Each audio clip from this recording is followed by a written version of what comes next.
शेखरा भाग 1.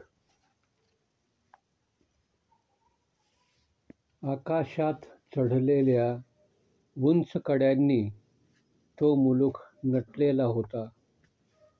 कड्यांचे माथे उघडे बोडके असले तरी त्या कड्यांच्या गळ्यापासून पायथ्यासभोवरचा सारा भाग घनदाट वृक्षांनी सजला होता. त्या उंच कड्यांना स्पर्श करू पाहणारे साग जसे त्या मुलखात वाढले होते, तसेच त्या सागांशी स्पर्धा करू पाहणारे तालवृक्ष होते. उंच झेपावणाऱ्या सागतालांच्या स्पर्धेपासून अलिप्त राहून असंख्य पारंब्यांनी जमिनीचा आधार घेत चारी दिशांना गाठू पाहणारे वटवृक्षही होते. सावर, पळस, पांगारा, बहावा, मोह आपलं वेगळेपण दाखवीत जंगलाचा घनदाटपणा वाढवत होते. पतझडीनंतर आता साऱ्या रानावर पालवी फुटत होती. सारं रान त्या नव्या पालवींनं सजलं होतं. नवं रंगरूप लाभलं होतं. विविध रंगाची बरसात रानावर होत होती. कड्याच्या माथ्यावरून त्या रानाचं वेगळेपण जाणवत नव्हतं. विविध रंग एक झालेले दिसत होते. मिसळून गेलेल्या साऱ्या रंगाला काळपट झाक लाभली होती. अखंड पसरलेल्या त्या काळपट झाकेत ना वृक्षांचं वेगळेपण दिसत होतं, ना रंगांची विविधता उरली होती. त्या संपूर्ण रानावर नीरव शांतता नांदत होती. कड्यावरून कोसळणारा प्रपाताचा गंभीर नाद त्या नीरव शांततेची सोबत करीत होता. जिथं प्रपात कोसळत होता, तिथं त्याला डोहांचं रूप लाभलं होतं. तो नितळ डोह भरून वाहत होता. दुतर्फा गर्द झाडाझुडपांतून डोह सोडून वाहणाऱ्या प्रवाहानं उताराची दिशा धरली होती. बारीक सारीक ओहोळ त्यात मिसळत होते. खळखळपणा वाढत होता. दगडधोंडे पोटात घेऊन त्या अवखळ प्रवाहानं दरी गाठली होती. आता त्या प्रवाहाचा खळखळणारा अवखळपणा कमी होऊन भरलेल्या अंगानं दरी ओसांडून जाणाऱ्या त्या प्रवाहाला शांतपणा आला होता. सारं रान जागं झालं होतं. डोहाच्या बाजूला पसरलेल्या वटवृक्षाच्या पारंबीवरून शेखरा झरझर वर गेला. शेखरा ही खारीची एक मोठी जात. काळी झुपकेदार शेपूट, राखी रंगाचा तो शेखरा आपल्या लालबुंद नजरेनं सारं रान निरखायचा. एका झाडावरून दुसऱ्या झाडावर झेप घेत सारं रान फिरायचा. वटवृक्षावर गेलेला शेखरा एका फांदीवर थांबला. टकमक नजरेनं क्षणात त्यानं सारं न्याहाळलं. सभोवारचा मुलूख न्याहाळणाऱ्या शेखऱ्याची नजर वटवृक्षाच्या फांद्यांना धरलेल्या लालबुंद फळावर गेली.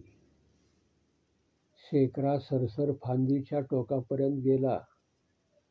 लालबुंद झालेलं एक फळ आपल्या समोरच्या दोन्ही पायात पकडून त्यानं कुरतडायला सुरुवात केली.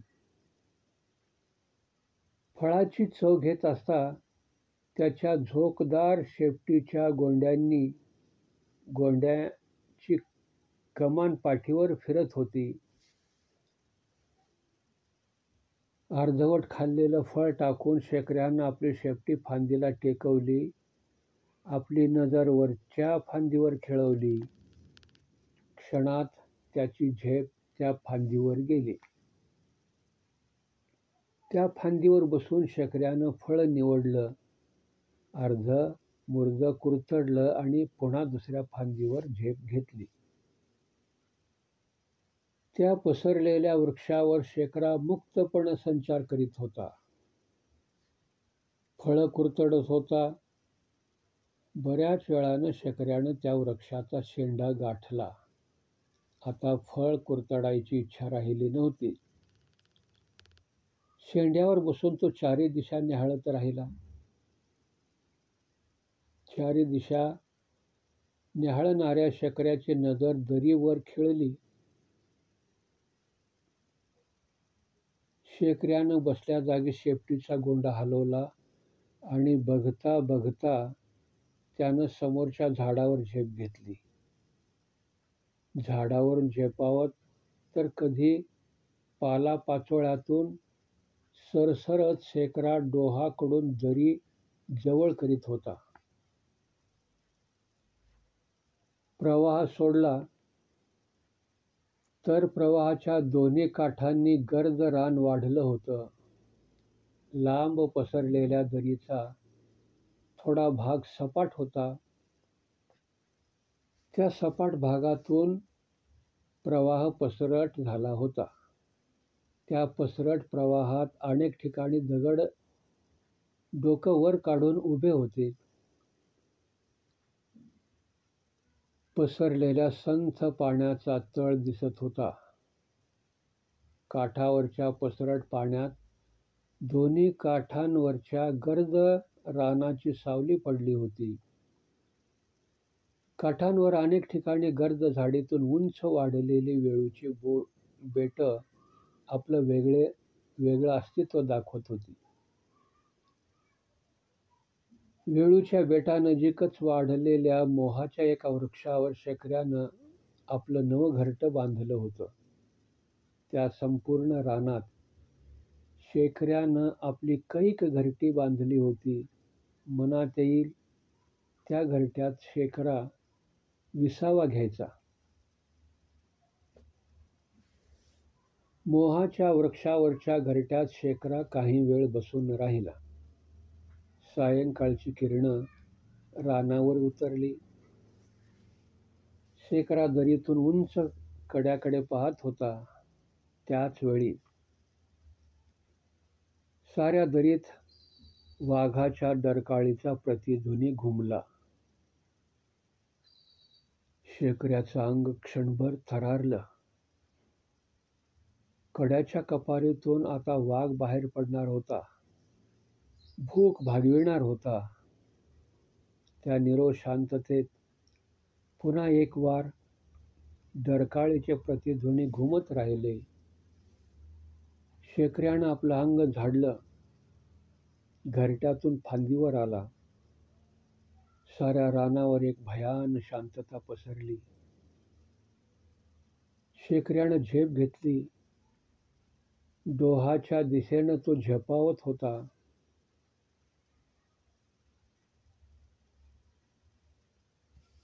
शेखर डोहानजीक आला तेव्हा चितळांचा कळप चौखूर उधळत आपल्या वाटेनं निघून गेला.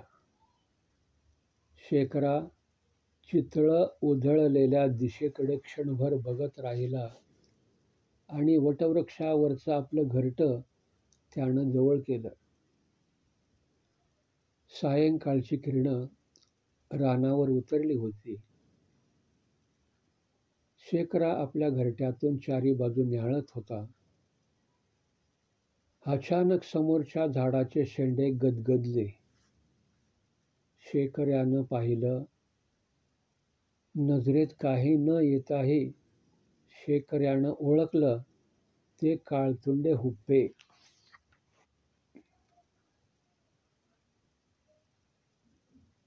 हे काळतोंडे सारं झाड आपलं समजतात. खातील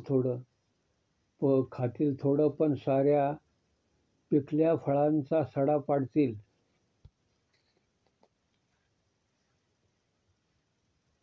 शेखरा विचार करीत असतानाच वटवृक्ष गदागदा एकापाठोपाठ एक झेपावलेल्या हुप्प्यांनी सारा वटवृक्ष भरून गेला. लांब झोक शेपूट पाठीवर वाकवून सारे हुप्पे खालीवर झेपावत राहिले. शेखरा शेंड्यावरच्या आपल्या घरट्यातून बघत होता. एका काळतोंड्याची आणि त्याची नजरानजर झाली. क्षणात त्या हुप्प्यानं दात विचकले. शेखऱ्यानं अंग फुलवलं आणि ते बघताच हुप्प्यानं आपला सारा संताप व्यक्त केला.